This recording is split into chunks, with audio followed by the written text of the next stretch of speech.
السلام علیکم ورحمۃ اللہ وبرکاتہ.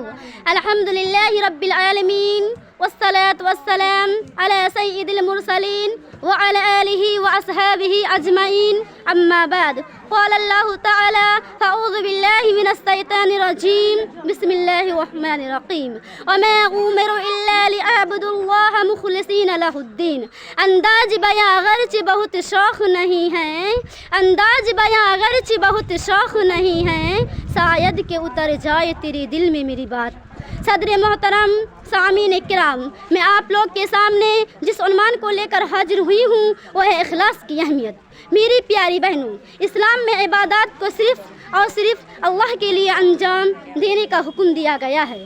نماز ہو یا روزہ، زکوٰۃ ہو یا حج، کسی بھی عبادت میں اگر ہماری نیت اللہ کو خوش کرنے کے بجائے کچھ اور ہو تو وہ عبادت نہ صرف بیکار ثابت ہوگی بلکہ الٹے وہ ہمارے لیے وبال بن جائے گی. مسند احمد کی ایک حدیث ہے، سردار دو جہان صلی اللہ علیہ وسلم فرماتے ہیں، جو دکھانے کے لیے نماز پڑھا اس نے بھی شرک کیا، جو دکھاوا کے لیے روزہ رکھا اس نے بھی شرک کیا. غور کیجیے میری پیاری بہنوں، دکھاوا کی نماز اور روزہ کو شرک سے تعبیر کیا جا رہا ہے، کیونکہ جب عبادت اللہ کے لیے ہے تو پھر اس میں کسی بندے کو دکھلانے کا یہ کیا مطلب ہے کہ ہم نے اس عبادت میں اس کو بھی شریک کر لیا. بخاری شریف کی پہلی روایت ہے جو امام بخاری نے نقل کی ہے، وہ ہے انما الاعمال بالنیات. سارے اعمال کا دار و مدار نیت پر ہے. اگر نیت صحیح ہے، اللہ کو خوش کرنے کا مقصود ہے تو ثواب بھی پورا ملے گا. اگر نیت کسی کو دکھانا ہے تو پھر ہمیں اپنے اعمال کی خیر ماننی چاہیے.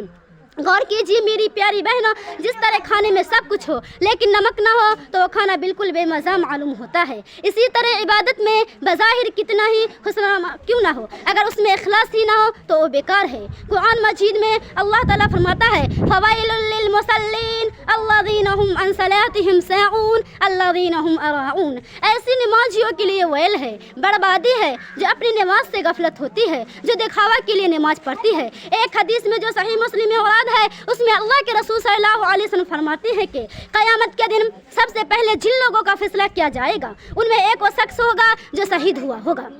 اس کو لایا جائے گا، اللہ تعالیٰ اس کو اپنی نعمتیں یاد کرائے گا اور وہ یاد بھی کر لے گا. پھر اللہ تعالیٰ فرمائے گا تو نے ان نعمتوں کو کیا کیا؟ میں تیری راہ میں لڑتا رہا یہاں تک کہ شہید ہو گئے. اللہ تعالیٰ فرمائے گا کذبت، تو جھوٹ بول رہا ہے، تو صرف اس لیے لڑتا رہا کہ لوگ تجھے بہادر کہے اور تجھے بہادر کہا بھی گیا. پھر اللہ تعالیٰ اس کے بارے میں فرشتوں کو حکم دے گا اور وہ گھسٹتے ہوئے جہنم میں لے جائے گا.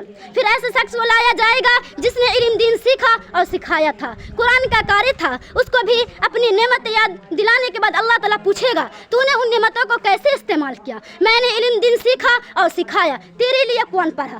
اللہ تعالیٰ فرمائے گا کذبت، تو جھوٹا ہے، تو اس لیے علم حاصل کیا تھا کہ لوگ تجھے عالم کہے. تو نے قرآن صرف اس مقصد سے پڑھا تھا کہ لوگ تجھے قاری کہے اور تجھے عالم اور قاری کہا بھی گیا. پھر اللہ تعالیٰ اس کے بارے میں بھی حکم دے گا اور وہ بھی گھسٹتے ہوئے جہنم میں ڈال دیا جائے گا.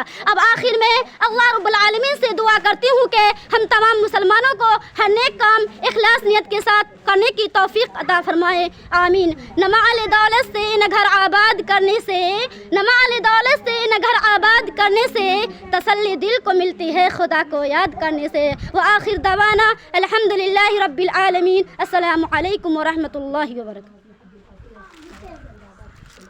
یہ تھی شفیقہ بنت ارشد قاسمی، متعلمہ مدرسہ محمدیہ للبنین والبنات، مدوا پٹی، مدھوبنی، بہار.